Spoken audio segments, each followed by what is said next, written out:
Have you ever walked away from a conversation feeling hollow, like something essential slipped through your fingers? Not because you lacked logic or clarity, but because your voice felt lost, overwhelmed, swallowed? It's a quiet ache, a tension in the throat that grows with each exchange, each attempt to assert your truth. You might often find yourself surrounded by loud voices, those who interrupt, overpower, and speak with the confidence of thunder, but whose words echo with shallow certainty. In such spaces, silence is easily mistaken for surrender. We've been conditioned to believe that not speaking is weakness, that staying quiet is an act of submission. But what if that belief is completely wrong? What if the true measure of strength has never been in the noise we make, but in the calm restraint we command? Some of the most profound minds in history, like Nietzsche, understood what many still ignore. Endless talking is not power, it's exposure. The constant urge to explain, to argue, to convince is often just insecurity wearing the mask of confidence. Since childhood, we've been taught that every disagreement must be faced, that every viewpoint must be defended, as if truth itself requires our verbal protection. But both nature and philosophy suggest another path, one that is quieter, sharper, and infinitely more powerful. Silence, properly understood, is not absence. It is presence. It is observation, control, and a deep awareness that doesn't require applause. If you've ever felt dismissed or overlooked despite your efforts to remain peaceful, know this: your silence isn't weakness. It's power, unrefined, untapped, waiting to be mastered. We often feel compelled to defend ourselves, to jump in, to explain, to set the record straight. Why? Because we're afraid. We fear being misunderstood, judged, or ignored. This fear doesn't come from strength. It comes from the ego, that fragile inner voice that confuses disagreement with attack. The ego sees conversations as battlegrounds, where silence equals defeat. But Nietzsche hinted at something deeper. Arguments are rarely about discovering truth, they're about control. Most people debate not to learn, but to dominate, to maintain the illusion of certainty. When you feel the need to justify yourself, you've already surrendered. You've entered their playing field, made their validation more important than your inner peace. This is the essence of what Nietzsche called herd morality, a code of behavior built around the approval of others. It's the morality of people who would rather be accepted than free, who shrink their truth to fit within the expectations of the group. But there is strength in refusing to play that game. True power lies not in convincing others, but in standing firm when they doubt you, in being unmoved while others flail for your attention. Victory isn't in the argument. It's in recognizing that you don't need to argue at all. The moment you understand this, the dynamics of every interaction begin to shift. Dialogue becomes theater, and in that play, those who speak first reveal their vulnerabilities. Those who observe, who wait, who listen without rushing, those are the ones who hold the real power. So how do you become someone who influences without speaking? How do you assert yourself without saying a word? Nietzsche offered an answer in the concept of the Upper Mench, the one who transcends conventional morality and becomes a force unto themselves. The Upper Mensch doesn't rely on persuasion, doesn't beg to be understood. They don't react emotionally or get pulled into trivial disputes. They observe. They wait. They speak only when necessary, and when they do, their words land like thunder after a long silence. Their silence isn't emptiness, it's energy, pressure, and undeniable authority. In their restraint is a message: I do not need your approval to know who I am. This kind of silence disturbs people deeply. Why? Because it breaks the pattern. We're used to feedback, to reactions, to responses that confirm we're being heard. When someone doesn't respond, the brain panics. It projects. It spirals. Is this judgment? Did I say something wrong? Are they angry? Are they seeing through me? The longer the silence stretches, the louder these questions grow. People are forced to confront their own words, their own insecurities. They unravel, not because you said something, but because you didn't. Silence becomes a mirror, and few can bear the clarity of their own reflection. Even modern psychology confirms what Nietzsche sensed long ago. Silence in confrontation triggers emotional alarm. The brain's fear center, the amygdala, activates. Anxieties surface.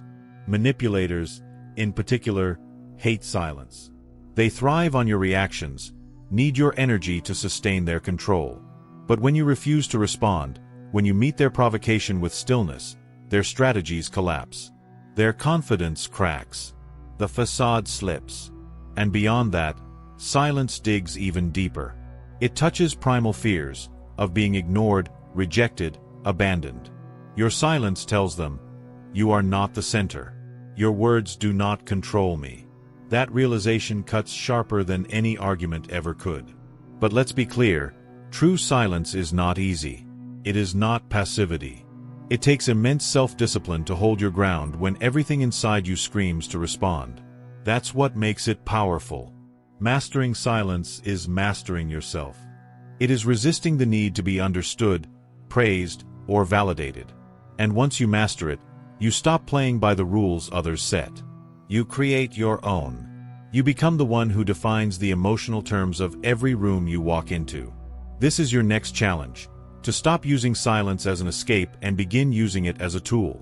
Not a shield, but a weapon. Your first test is simple. Say nothing when everything in you wants to speak. When provoked, wait. When misunderstood, breathe. When challenged, observe. Your silence from now on will not be the absence of a voice. It will be the loudest presence in the room. It will be your command, your control, your truth without explanation. Because each time you resist the need to prove yourself, you reclaim your power. You stop being shaped by others, and you start shaping them without a word. Are you ready for that level of mastery? Ready to let silence become your authority, your command, your presence? Then step into it. Let it grow. Let it speak for you. Let it be the stillness that shifts everything around you. Every time you feel the need to justify yourself, you surrender a part of your power. You hand over control to others, allowing their opinions and judgments to influence your actions. In doing so, you remain ensnared by their expectations, still moving to a rhythm that is not your own. True silence, the kind that redefines your internal world and sends ripples through the external one, emerges only when that urge to explain, to be understood, is destroyed. When you realize that truth doesn't require witnesses to be valid, that you owe no explanations, and that your reality is not up for negotiation, a different kind of freedom begins to take root. This is the birthplace of inner sovereignty. The first form of this sovereign silence is observation. While others clamor to defend themselves, to fill silence with justifications and noise, you remain still, not out of passivity, but with the razor-sharp focus of someone who sees without needing to speak. You don't listen to argue. You listen to see. You notice what lies beneath the surface. The fear tucked into arrogance, the anxiety beneath the confidence, the hesitation masked by noise. You gather it all like a collector of truths. And should you choose to respond, your words will not be many, but they will be exact, cutting, transformative. You will speak not to be heard, but to shift reality. This is the strength of knowing the emotional map better than those blindly stumbling across it. The second form is time. There is a quiet force in the mastery of pause. A silence drawn just a breath longer than expected creates tension, and tension is influence. While others wait for your reaction and find none, they begin to spiral, inventing stories, revealing insecurities, projecting their fears into the vacuum. Your stillness becomes a mirror in which they see their own unraveling. A single wordless glance, held at the perfect moment, can carry more weight than any flawless rebuttal. This is not avoidance. It is intentional, strategic, alive. Then comes unpredictability. Once you have mastered silence, you become unreadable, and people fear what they cannot anticipate. Your quietness strips away their illusions of control. They begin to tread lightly, to measure their actions and words, because your presence no longer bends toward them. They begin to orbit you. You become the still center of every room, the gravity others unconsciously acknowledge. Silence stops being emptiness. It becomes command. But this silence is not weakness. It is not the absence of action. It is coiled strength. You are not withholding because you are helpless. You are waiting because you are powerful. You are not paused in fear. You are poised in clarity. You could speak and shift everything but choose not to yet. However, not all silence is strength. Sometimes silence is a disguise for fear, a mask for survival. You're not calm, you're paralyzed. You're not composed, you're exhausted. You're not strategic, you're defeated. There are moments when silence becomes submission, when it's no longer a tool but a cage. You find yourself manipulated, used, drained, by those who understand you'll never resist.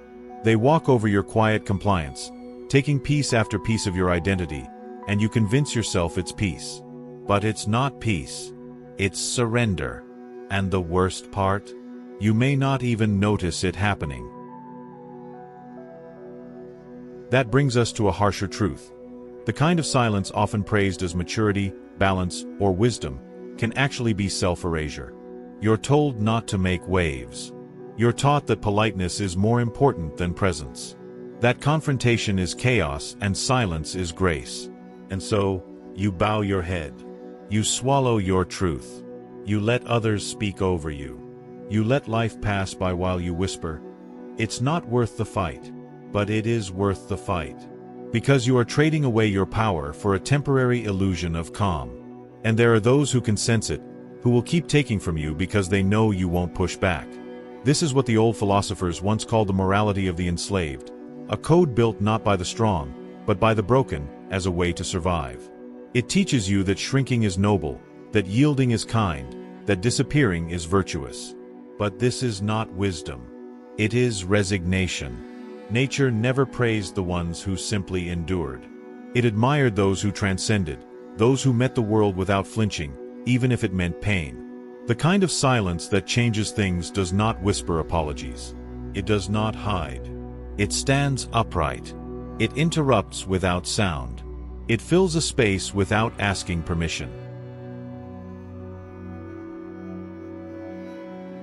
So, how do you move from being a silenced voice to becoming a commanding presence?